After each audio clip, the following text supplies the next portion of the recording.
హంసిని తల్లి దాదా ఆడుకో ఆడుకో ఆడుకున్నాను. ఇదిగో ఆడుకో.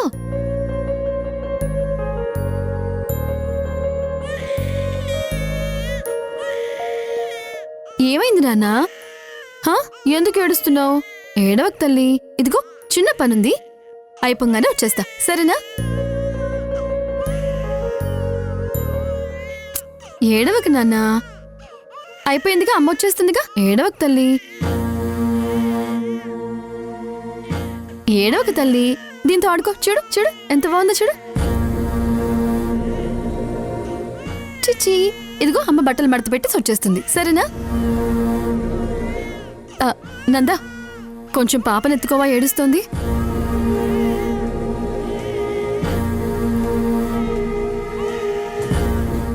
వేరెవరికో పుట్టిన పాపని నీ పాప అనుకుంటూ యశోదని పెళ్లి చేసుకున్నావు చూడు. నిజంగా నీలాంటి మంచి మనసున్నోళ్ళు ఈ రోజులో ఎవరుంటారు చెప్పు? పాప సుబ్బరాజుగాడి కూతురే కావచ్చు, కానీ యశోద బిడ్డే కదా. నువ్వు కన్నతండ్రివి కాదనే విషయం పాపకి ఎట్టి పరిస్థితుల్లో తెలియకుండా చూసుకో.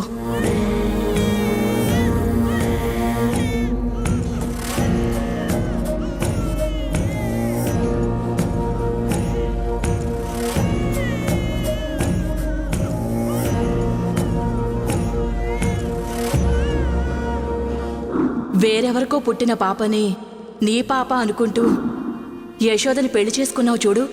నిజంగా నీలాంటి మంచి మనసున్నోళ్ళు ఈ రోజులో ఎవరుంటారు చెప్పు?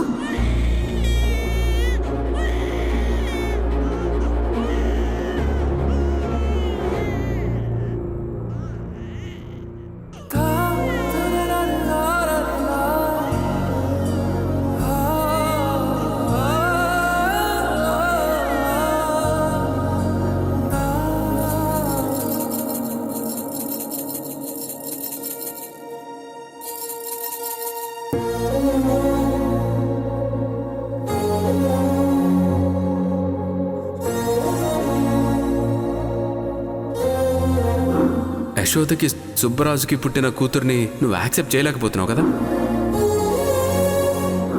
ఇప్పుడు కానీ నువ్వు ఆ పాపని యాక్సెప్ట్ చేయకపోతే యశోద నిన్ను వదిలిపెట్టి వెళ్ళిపోతుంది. Sir, courier sir.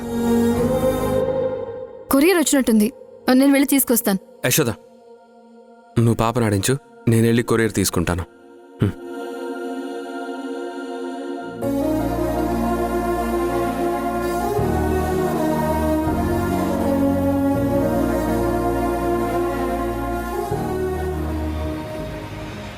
Hello mister.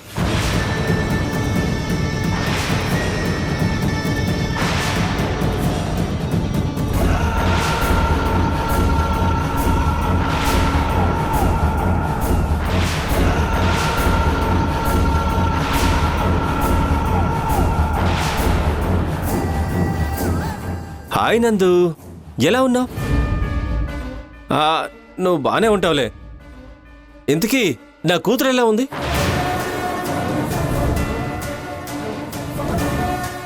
చూడు నందు, యశోదని పెళ్లి చేసుకునే అదృష్టం నాకు ఎలాగో లేదు, కానీ నీకు దక్కింది. కానీ ఒక్క విషయం మాత్రం గుర్తుపెట్టుకో. చూడు, నాకు నా కూతురంటే ప్రాణం. యశోద నన్ను కాదనుకుని నా కూతుర్ని తీసుకుని నీ దగ్గరకు వచ్చింది. నా కూతురికి ఎలాంటి ఇబ్బంది రాకుండా చూసుకో. అందుకే ఇదిగో ఈ పాల డబ్బా ఇవ్వడానికి వచ్చాను, తీసుకో. ఎంతైనా నువ్వు అదృష్టవంతుడు నందు. పెద్దలు అంటుంటారు కదా, కలిసొచ్చే కాలానికి నడిసొచ్చే కొడుకు పుడతాడు అని. అలాగే నీకు నా కూతురు వచ్చింది. అచ్చ నా పొలకే అనుకో. రేయ్, మర్యాదగా బయటికి నడు. కళ్ళ ముందు కనిపిస్తే చంపేస్తా. వెళ్ళరా బయటికి. ఓహో, అది కాదు నందు. వెళ్ళరా బయటికి. సార్, నేను కొరియర్ బాయ్ని సార్. కొరియర్ ఇవ్వడానికి వచ్చాను.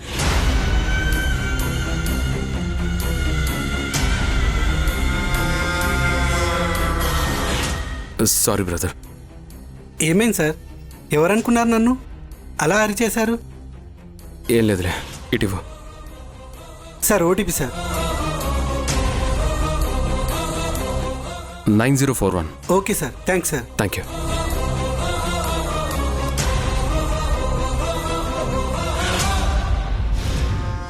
ఈ సుబ్బరాజు నన్ను చాలా డిస్టర్బ్ చేస్తున్నాడు. పాపని చూసిన సుబ్బరాజు గుర్తొస్తున్నాడు. పాపకి సంబంధించిన ఏ విషయం తలుచుకున్నా సుబ్బరాజే గుర్తొస్తున్నాడు.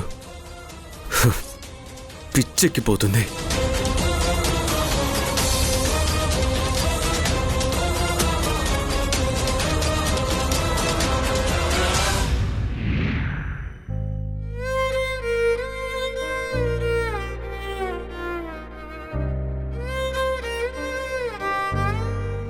ఇప్పుడు మీ అబ్బాయి ఆడిస్తున్న పాప వాళ్ళ తమ్ముడంట కదా. అతనికి విడాకులు ఇచ్చేసి రెండో పెళ్లి అరేంజ్ చేసుకుందా?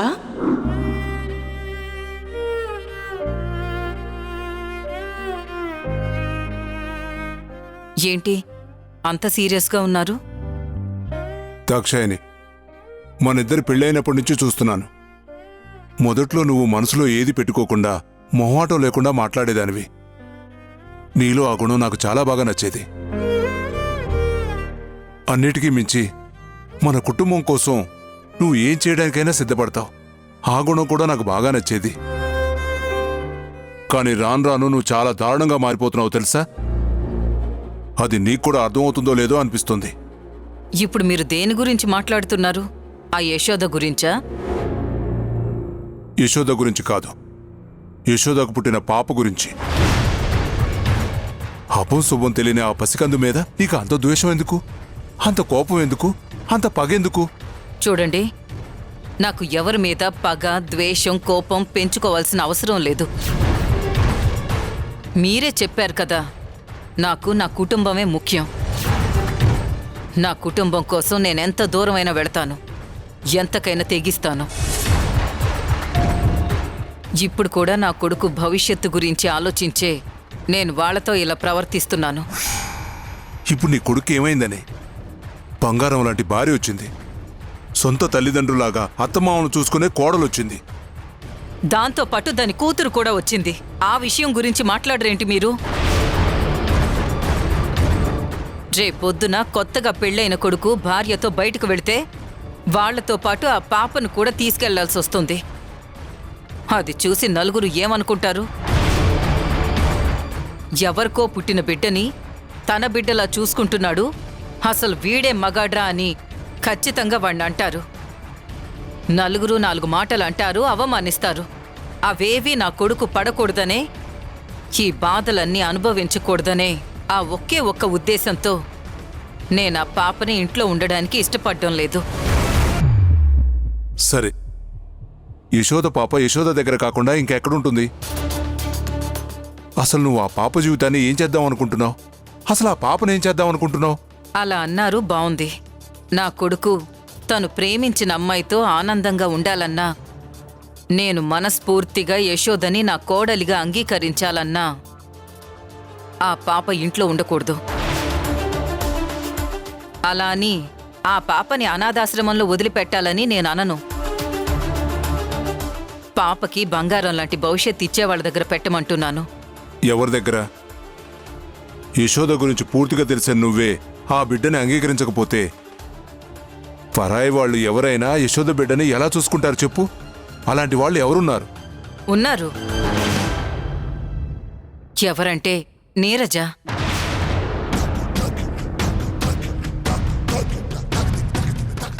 అవునండి, ఆ నీరజకి దేవుడు పిల్లల్ని కనే యోగ్యం ఇవ్వలేదు, కానీ పిల్లల్ని ప్రాణంగా ప్రేమించే మనసునిచ్చాడు. అందుకే నీరజకు పుట్టకపోయినా ఈ బిడ్డ కోసం నీరజ అంతలా పరితపిస్తుంది. అలాంటి నీరజకి యశోద కూతుర్ని ఇచ్చేస్తే నీరజ హ్యాపీగా ఉంటుంది. ఇక్కడ మనము హ్యాపీగా ఉంటాం, నా కొడుకు కూడా హ్యాపీగా ఉంటాడు. నా మనసులో ఉన్న ఆలోచన ఇది. ఇది జరిగితే బావుంటుందని నేను అనుకుంటున్నాను. నువ్వేం చేస్తున్నావో నీకు అర్థమవుతుందా? తల్లి బిడ్డల్ని వేరు చేస్తున్నావు. ఇది మహాపాపం దాక్షాయని. నువ్వు ఇలా ఆలోచించడం చాలా పెద్ద తప్పు. ఇదిగో నా కొడుకు జీవితం బాగుపడ్డం కోసం నేనెన్ని తప్పులైనా చేస్తాను. అవసరమైతే నరకానికి కూడా వెళతాను. నా కొడుకు మాత్రం ఆనందంగా సుఖంగా ఉండాలి. నీకు చెప్పినా ఆ గోడకు చెప్పినా ఒకటే.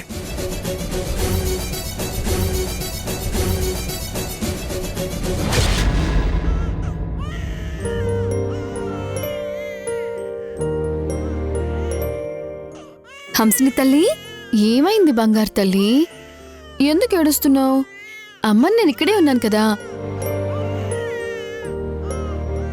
ఓ, మీ నాన్న బయటికి వెళ్లారని ఏడుస్తున్నావా? వచ్చేస్తారు.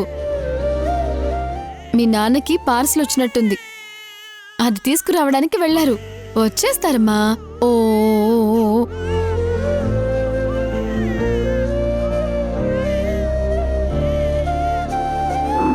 నా కూతురికి ఎలాంటి ఇబ్బంది రాకుండా చూసుకో.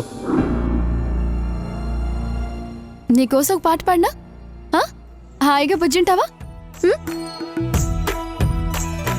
లాలీ లాలీ జోలాలి అంటూ లాలించాలి గాలి. లాలీ లాలీ జోలాలి వింటూ లోకాలన్నీ ఊగాలి. నీతో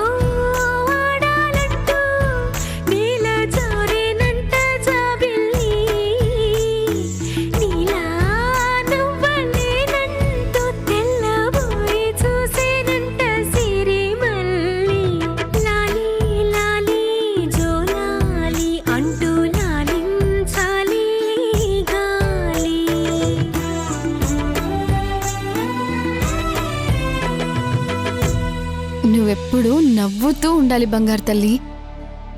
నీకు చిన్న కష్టం వచ్చినా నేను తట్టుకోలేను. నువ్వు ఆకలితో ఏడ్చినా నేను భరించలేను. నీకోసం నేను ఎంత దూరమైనా వెళ్తాను, ఎవరినైనా ఎదిరిస్తాను.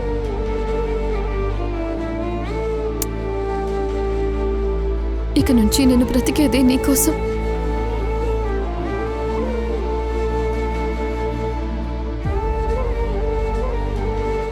నందా, అక్కడే ఆగిపోయావేంటి?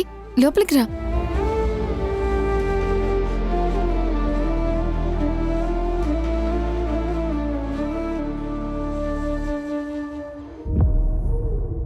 నందా,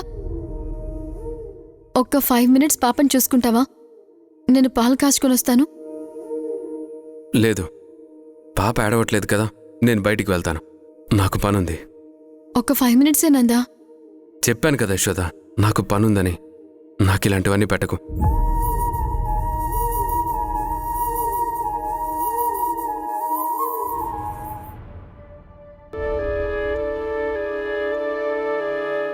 ఆకలిస్తుందా హనీ? తిను. హనీ తిను. పట్టు పట్టు పట్టు పట్టు. కొంచెం తిను నాన్నా.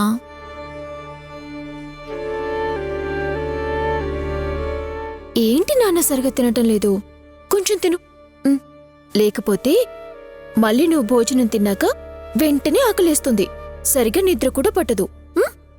అందుకని నా మాట విని కొంచెం తిను. తిను, కొంచెం తిను.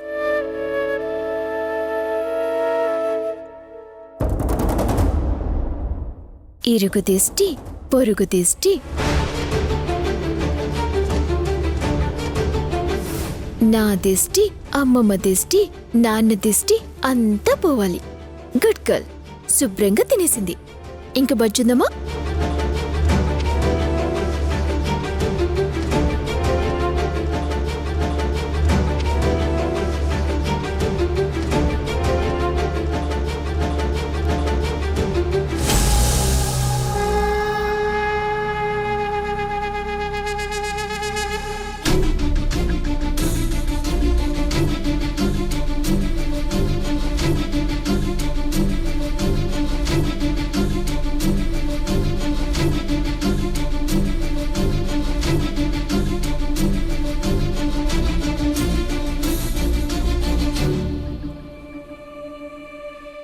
నీరజా! అరవకమ్మా, ఎందుకంత గట్టిగా అరుస్తావు? హనీ బంగారం నిద్రపోతుంది కదా, కనిపించట్లేదా నీకు? లేదు లేదు నాన్న, అమ్మమ్మని అరిచేశాను. నువ్వు బొచ్చు.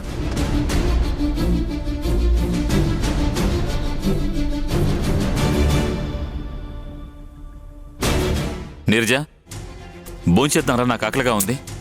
గట్టిగా అరవకు సంజయ్. ఎందుకు మీరిద్దరంత గట్టిగా అరుస్తారు? పాప నిద్రపోతుంది కదా. నాకు ఆకలేం లేదు కానీ నువ్వే వడ్డించుకొని తినేసి, లేకపోతే బుజ్జమని పిలు. హనీ బంగారం, నాన్నకి బొత్తిగా భయం లేకుండా పోయింది. నువ్వు నిద్రపోతున్నావని తెలిసి కూడా గట్టి గట్టిగా మాట్లాడుతున్నాడు. నువ్వు పెద్దయ్యాక నాన్నని ఇద్దరం కలిసి కుమ్మేద్దాం, సరేనా?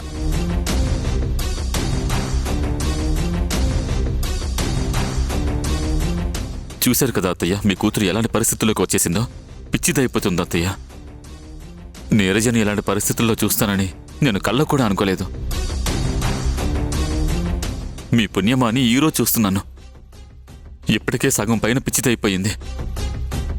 మీరు గనక పాపని వెంటనే తీసుకురాకపోతే నీరజ మనకు దక్కదు. ఆ విషయం మీకు ఇప్పటికైనా అర్థమవుతుందా? మీరు ఉన్నవాళ్ళు ఉన్నట్టుండకుండా నీరజ దగ్గర పాపను తీసుకెళ్లి యశోదకిచ్చారు. 4 రోజుల్లో తీసుకొస్తా అన్నారు. శాశ్వతంగా తన దగ్గరే పాప ఉంటుందని పిచ్చి భ్రమలో బ్రతికిపోయి ఈరోజు ఇలా అయిపోయింది. అదే పూర్తిగా తన బిడ్డ తన దగ్గరికి రాదని తెలిస్తే తను ప్రాణాలతో బ్రతకదత్తయ్యా. దయచేసి మీకు దండం పెడతానత్తయ్య, నా నీరజను కాపాడండి. సంజయ్, నీకంటే నీరజని నేనెక్కువగా ప్రేమిస్తున్నాను. ఎందుకంటే నా కడుపున పుట్టింది. కన్న తల్లి ముందు బిడ్డ అలాంటి పరిస్థితుల్లో ఉంది అంటే ఏ తల్లైనా చూసి ఎలా ఊరుకుంటుంది? నేనెలా ఊరుకుంటాను? నేను చెయ్యాల్సింది చేస్తున్నాను. కాకపోతే ఒక్కరోజు సమయం పడుతుంది. ఈ పాటికే యశోదకి ఆ ఇంట్లో టార్చర్ మొదలై ఉంటుంది. ఒకవైపు నంద తన మాటలతో యశోద మనసుని గాయం చేస్తూ ఉంటే, మరోవైపు దాక్షాయిని, దేవకి, ఇరుగు పొరుగు వాళ్ళంతా కలిసి యశోద బిడ్డని సుబ్బరాజు కూతురు అని అంటుంటారు. ఖచ్చితంగా యశోద మనసు 1000 ముక్కలైపోతుంది. చివరికి ఏం చేయాలో తెలియక నరకం అనుభవిస్తూ, ఆ నరకం నుంచి బయటపడాలంటే పాపని మన చేతికి ఇవ్వాల్సిందే అని పాపని తీసుకొచ్చి ఇస్తుంది. నువ్వేం టెన్షన్ పడకు సంజయ్. పాపొస్తే నీరజ మామూలు మనిషి అయిపోతుంది. ఒక్కరోజు ఓపిక పట్టు.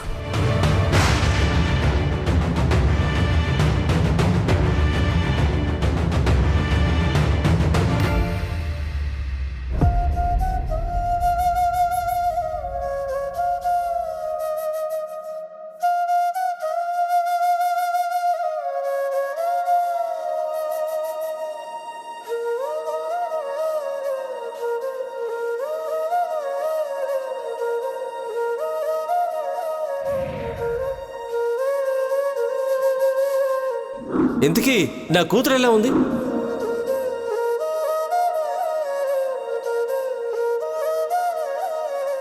పాప ఏడవట్లేదు కదా, నేను బయటికి వెళ్తాను. నాకు పనుంది.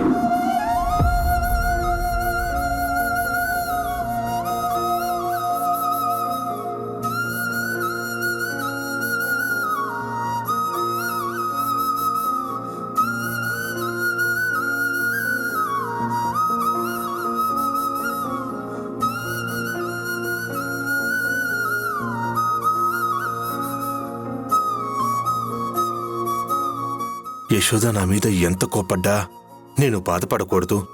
యశోద మనసు ఎంత మంచిదో నాకు తెలుసు. కానీ యశోద స్థానంలో ఎవరున్నా అలాగే ఆలోచిస్తారు. వెళ్ళి నా కోడలను ఒకసారి చూడాలి.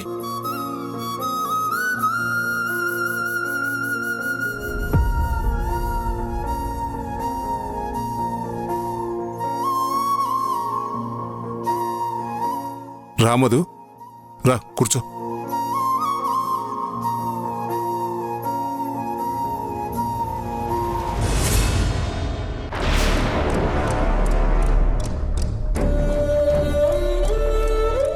బాగున్నారా అండి? బాగుండడం అంటే సంతోషంగా ఉండడం. జీవితంలో సంతోషంగా ఉండాలని మా తలరాతలో రాసిపెట్టినట్లేదు. అదేంటండి అలా అంటారు?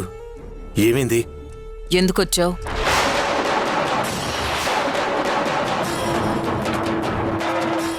అదేంటండి, ఎవరైనా ఎప్పుడొచ్చావని అడుగుతారు, మీరేంటి ఎందుకొచ్చావని అడుగుతున్నారు? కావలసిన వాళ్ళొస్తే ఎప్పుడొచ్చావు అని అడుగుతారు. అవసరం లేని వాళ్ళు, పిలవని వాళ్ళు వస్తే ఎందుకొచ్చావనే అడుగుతారు.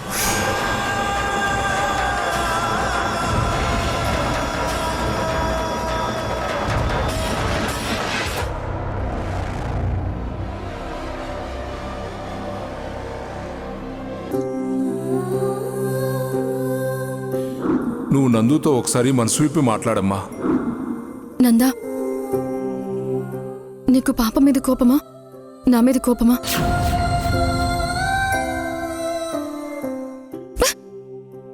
ఎప్పుడు నా మీద ప్రేమ చూపించే నువ్వు కోపాన్ని చూపిస్తుంటే తట్టుకోలేకపోతున్నా నందా. నీ మీద ప్రేమను చూపిస్తా, పాపను వదిలేస్తావా?